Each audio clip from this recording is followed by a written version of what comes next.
things about genre stuff is, you know, the Christian Bale Batman is amazing, but you can also enjoy the Michael Keaton Batman, and you can love the Adam West Batman, and one version doesn't obviate the other. And, you know, Justin was amazing, and, you know, we're all fans of Smallville, and, you know, that version exists, but, you know, this is a new take on the material, and, you know, we hope you guys like it. And that's one thing I wanted to talk to you about, and you just mentioned how dark this is.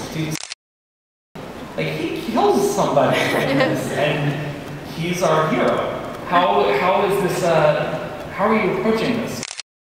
To take this series and we were going to ground it in reality, you couldn't, if you were being realistic, you couldn't expect that Oliver was going to undertake something so monumental without there being collateral damage. You don't always have to, and I'm fine if some people don't, but you should respect, or at least I hope you would, you know, what he's trying to do. He's trying to clean up the city. It's not the easiest thing to do. And there are snapped necks along the way.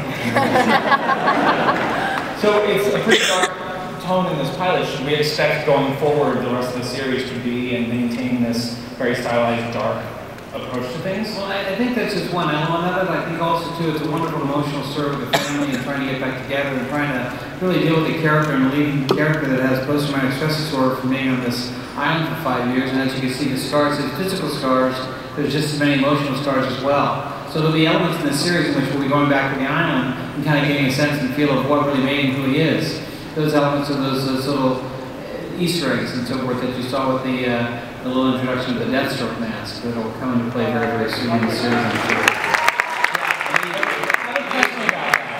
So there's a display at the DC's booth with the costume and the Deathstroke mask.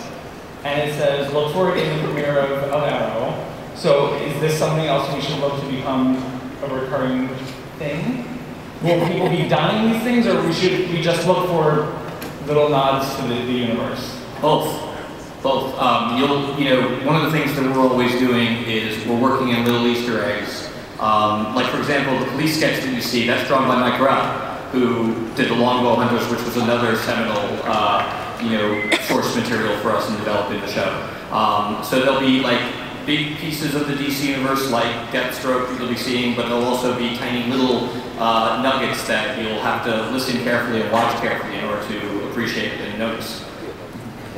And not to embarrass either of you, but Andrew, when I interviewed you for the magazine, you mentioned how Katie is so good that she doesn't even understand how good she is yet.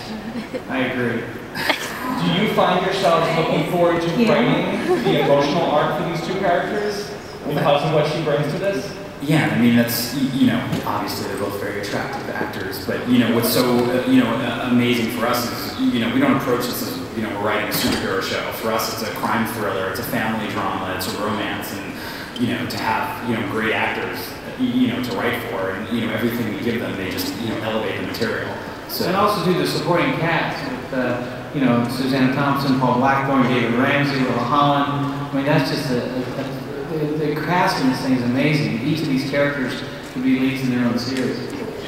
We're blessed with an incredibly deep bench. And that's the thing, like, you know, Andrew's right. Every time we start to break a new episode, we don't start with, well, who's the bad guy of the week? We start with, what's happening with our characters this week? What happened to them last week that is infecting them this week? How can we have them interact in a different way? What are they feeling? What are they going through? It's that, you know, emotionally resonant. That phrase is the phrase that we're always looking, you know, to earn and use throughout the show. And for Katie and Stephen, this will be our last question, unfortunately. Should this show have as successful a run as previous comic book-based shows on the CW from Warner Brothers? Are you guys ready to basically just get in there and live as superheroes and super lovers for 7 seasons? Absolutely. I mean, I'm so happy to be here, and I'm really honored and lucky, and I can't wait. Yeah, we get to, we go back and start shooting our second episode on Wednesday, and if everything goes well, you know, we're going to be working hard for the next decade.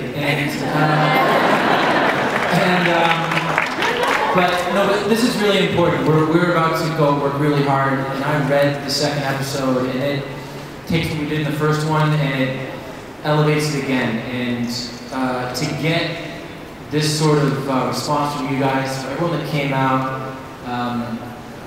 it gives us all the energy we need to deliver something good for you. We're very, very grateful. Thank you very much.